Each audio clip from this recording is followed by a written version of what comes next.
Hey everyone, welcome back to another video. So today we're going to be going over the momentum content for the AP Physics 1 exam. So momentum, it is a vector, it's denoted by the symbol P, and it's equivalent to mass times velocity, and its units are kilograms times meters per second. So a mass of motion will have momentum, and you can think of momentum as how hard it is to stop something, all right? So the first big idea of momentum is conservation of momentum. So in closed systems without external forces, momentum is always conserved. And we think about this again in terms of collisions. So here's the general equation for conservation of momentum. So it's just sum of the momentum initial is equivalent to sum of the momentum final. Very similar to conservation of energy, actually. So you can see here that if we have two objects, let's say A and B, and they're involved in a collision, we can set it up where we break down each of the objects into their individual momentums. So for momentum of A, for example, initial, we can break it up into mass of A times velocity of A initial, plus for B, we have the momentum of B as mass of B times velocity of B initial. And this gives us our corresponding final values, as you can see there.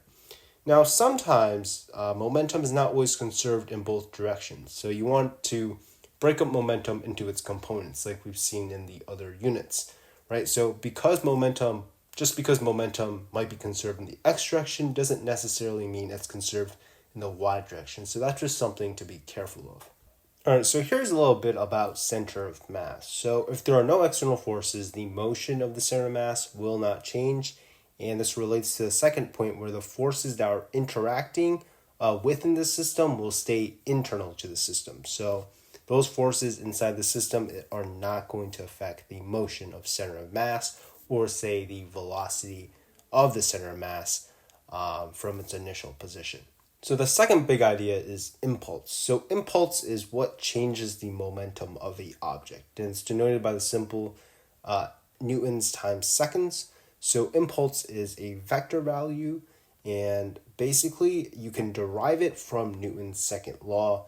We can see here that acceleration can also be expressed as change in velocity over change in time, and therefore we can just multiply time on both sides to get Ft equals m times change in v. So m times change in v is also just change in momentum. So change in momentum is equal to Ft, which is equivalent to impulse. And so here you can see on our motion graph here, or rather just impulse graph, it's force times time. So you can see that the area under the curve represents the impulse, which is change of momentum, which is just final momentum minus initial momentum. And now we want to talk about collisions. So collisions are built on the foundation of Newton's third law. So there's a mutual force that each block is going to be experiencing when they collide, right? So the first type of collision are elastic collisions. So elastic collisions sort of bounce in opposite directions. And elastic collisions will conserve both kinetic energy and momentum. So here's an example. You have mass 1 coming towards, cart 1 coming towards cart 2 of M2. And cart 1 has a velocity of V1. Cart 2 has a velocity of V2. And we can see that they're set equal to each other. And so their total momentum initially will be 0. And so if we were to set up the total momentum equation of initial momentum equals final momentum, this is what it might look like. We can see that we were just breaking it up. M1 times V1, that represents the initial momentum of cart 1. And then everything final, as you can see here, mass 1, VF1, etc., etc. Now, the second type of collision we have is inelastic. So inelastic collisions where momentum is still conserved, but now the kinetic energy is lost. So let's say we have two masses coming towards each other. We're going to have what is either perfectly inelastic, so they're going to stick together, and this results in the largest loss of kinetic energy. And so when we set up our conservation of momentum equation, we have m1 times v1 plus m2 times v2 is equivalent to m1 plus m2, and then the entire thing times v.